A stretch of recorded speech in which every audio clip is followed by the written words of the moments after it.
Friends, तमारू स्वागत है मारा किचन में। आज આપણે બનાવીશું એકદમ ટેસ્ટી અને નાના મોટા સૌની પ્રિય એવી રગડા પાણીપુરી। અને આ રગડા પાણીપુરી જે છે તે આપણે એકદમ સિમ્પલ અને સરળ રીતે બનાવીશું। અને જો હા તમને મારી રેસીપી પસંદ આવતી હોય અને હજુ સુધી મારી ચેનલને સબસ્ક્રાઇબ ન કરી હોય તો પ્લીઝ સબસ્ક્રાઇબ કરો। તો ચાલો બનાવીએ ટેસ્ટી એવી રગડા પાણીપુરી। તો તેના માટે સૌપ્રથમ મેં અહીં 1.5 નાની વાટકી જેટલા વટાણા છે તેને 8 થી 9 કલાક માટે પલળવા માટે મૂકી દીધા હતા। આ સફેદ વટાણા છે। તો આ રીતે 8 થી 9 કલાકમાં વટાણા પલળી ગયા ત્યારબાદ અહીં કુકરમાં વટાણા જે છે તે પલળેલા તે લઈ લીધા છે અને 2 મીડિયમ સાઇઝના બટેકા છે તેને આ રીતે ટુકડા કરીને અહીં કુકરમાં આપણે ઉમેરી દેવાના છે। અને બટેકા ઉમેર્યા બાદ હવે અહીં આપણે જરૂર પ્રમાણે પાણી ઉમેરીશું। તો કે પાણી જે છે તે વધારે પડતું વાફવા માટે નથી ઉમેરવાનું।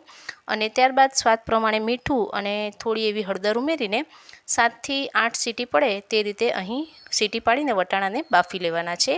તો અહીં વટાણા બફાય છે ત્યાં સુધીમાં રગડા પાણીપુરીનું પાણી બનાવી લઈએ। તો તેના માટે સૌપ્રથમ મિક્સર જારમાં 1 મુઠ્ઠી જેટલો ફુદીનો છે તે મેં નાખી દીધો છે।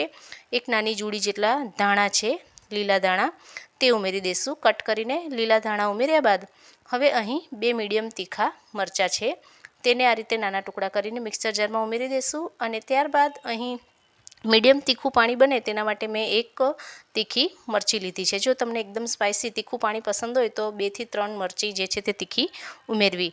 અને ત્યારબાદ 1 ઇંચ જેટલો આદુનો ટુકડો લીધો છે અને 1 ઇંચ જેટલો આદુનો ટુકડો ઉમેર્યા બાદ હવે અહીં અડધી ચમચી જેટલું સંચર એટલે કે કાળું મીઠું ઉમેર્યું છે। અડધી ચમચી જેટલું નોર્મલ જે મીઠું હોય તે ઉમેર્યું છે। અડધી ચમચી જેટલો અહીં આ રીતે શેકેલા જીરાનો પાવડર છે તે ઉમેરી દીધો છે અને 2 મોટા એવા લીંબુનો રસ જે છે તે ઉમેરી દેશું। તો અહીં લીંબુનો રસ જે છે તે આ રીતે 1 થી 2 લીંબુ જેટલા જે છે તે ઉમેરી દેવા। તો આ રીતે 2 મોટા લીંબુ જે છે તે મેં ઉમેરી દીધા છે।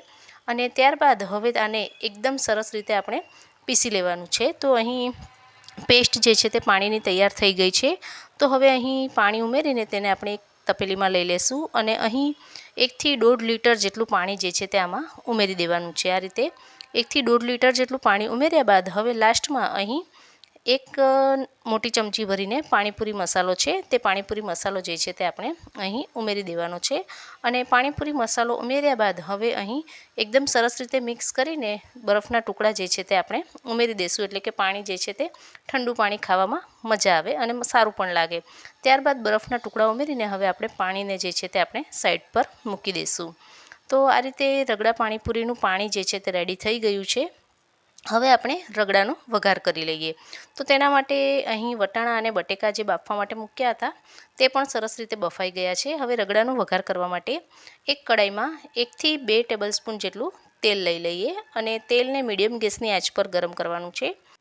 તેલ ગરમ થઈ જાય એટલે આપણે તેમાં 1 થી 1.5 ચમચી જેટલી આદુ અને મરચીની પેસ્ટ છે તે ઉમેરી દઈશું તેલમાં। તો આ રીતે આદુ અને મરચીની પેસ્ટ ઉમેર્યા બાદ હવે મીડિયમ ગેસની ફ્લેમ રાખીને થોડીવાર માટે આદુ અને મરચીને તેલમાં સતળાવા દેવાનું છે।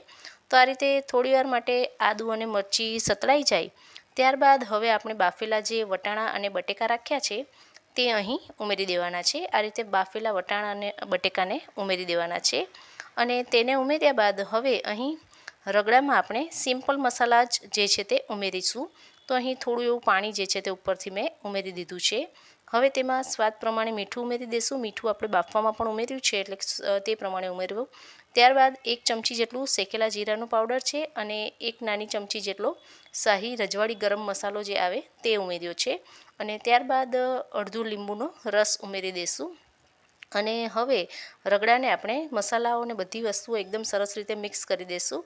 અને આ રીતે મિક્સ કર્યા બાદ હવે પાઉંભાજી મેસરથી આપણે બટેકા અને વટાણાને અધકચરા અહીં આ રીતે મેશ કરી લેવાના છે એટલે કે અધકચરા એને આ રીતે મેશ કરી લેશું। અને આ રીતે અધકચરા દબાઈ જાય ત્યારબાદ હવે રગડાને આપણે મીડિયમ ગેસની ફ્લેમ રાખીને આપણે તેને આ રીતે ઉકળવા દઈશું।